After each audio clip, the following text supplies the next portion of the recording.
In this video, I'm going to talk about some other factors connected to retrieval besides the recall and recognition. So you have retrieval cues. A retrieval cue is going to help you remember something. So a retrieval cue is any stimulus linked to a specific memory. And as I go through these, I'm also going to give you a couple of study hints to help you out. So for example, if I was going to use a retrieval cue, if you are trying to remember where you spent your 10th birthday, someone was like, well, it was somewhere warm, and that might help you remember that you went to Disney World or something. So it's a cue that helps you get to that memory. You also have relearning. So relearning is when you learn something, you think you forget it, and then you learn it again. So it's when you learn something the second time and your memory is demonstrated from that because you usually learn it faster the second time around. So relearning is memory demonstrated by time saved when learning material a second time. So for example, if you took Spanish in high school and then you took several years off and then you had to take it again in college, and so you start with Spanish 1 because you're like, I totally don't remember any of it, I've totally forgotten it all. But then when you're in the class, you realize, hey, I'm picking this up pretty fast. That's relearning. It was hidden there somewhere, you just had to learn it again. It's one reason I recommend for this class is reading the chapter at the beginning of the week and then reading it again a little later on before you take the test. Don't just study one time before you take the test. Do it in a couple of spurts because you'll save at least a little bit from that first time and it'll help it be more solid in your mind later on. You also have priming. And priming is the activation, it's usually unconscious, of a particular association in memory.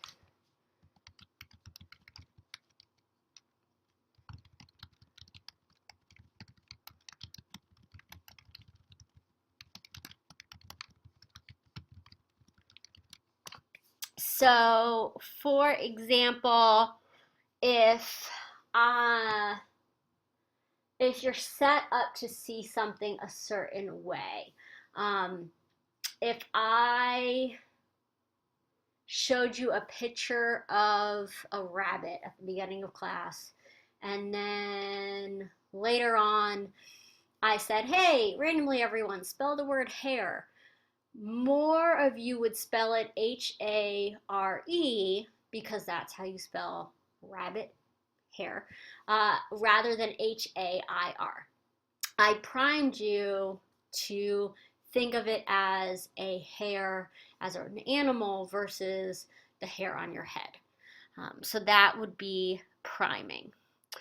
You're set up to see it one specific way. You also can have two types of context effect. One is state-dependent memory.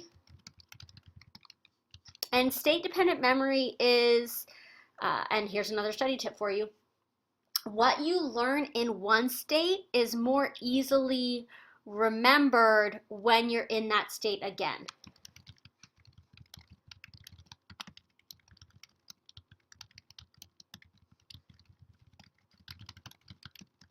And I'll give you a couple of examples of that and some study hints. One version of this would be mood congruent memory. And that's the tendency to recall experiences that are consistent with your current mood. So, and these kind of go together because your mood could be a state you're in. So I'll talk about mood congruent memory first. If I had you think of a memory from your childhood right now, if you're in a good mood, chances are you're going to remember something like how you got a pony when you turned 16. If you're in a bad mood, you're going to remember how you broke your arm on your 5th birthday. If you're happy, you'll remember a good memory. If you're sad, you'll remember a bad memory. And so this can be tricky for people like with depression because you're in a bad mood. And so when you think back on your life, you're more likely to remember the bad stuff in your life. And then that keeps you in your depressed mood. So if you're in a good mood, you remember good things. If you're in a bad mood, you remember bad things. So that would be potentially one type of state-dependent learning. But specifically with your mood, what you remember is similar to what mood you're in. But this is more than just that. This would be why you should never study for this class while drinking, because you shouldn't be taking your test while you're drinking. And what you remember or what you store in a memory when you're drunk will be more easily remembered when you're drunk again. This is why it's good to try to set up the environment as much as possible for studying as it will be when you take your test. So for example, for my seated students, I highly recommend studying in the classroom. Because if you store the memory sitting at the seat where you're going to take the test, it's easier to remember it when you take the test. If you don't have television on in the background when you take your test, don't study with the television on. Have it be as similar as possible, because all of those stimuli that are around you when you store a memory, those stimuli are going to help you remember it later on. And then finally, the last definition for helping with retrieval, or factors contributing to retrieval, is the serial position effect. There's actually kind of a few parts to this. The serial position effect is the tendency to recall the first and last items on a list better than what's in the middle.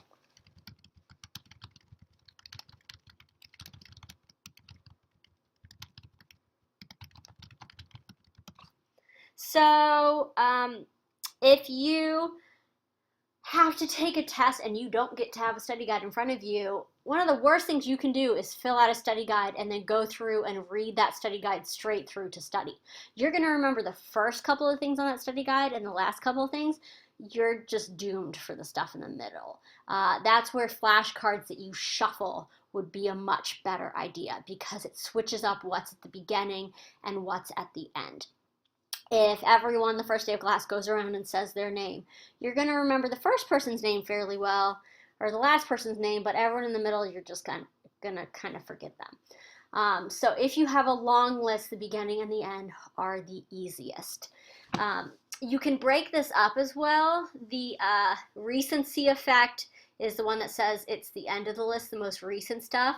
The primacy effect says it's the very beginning of the list.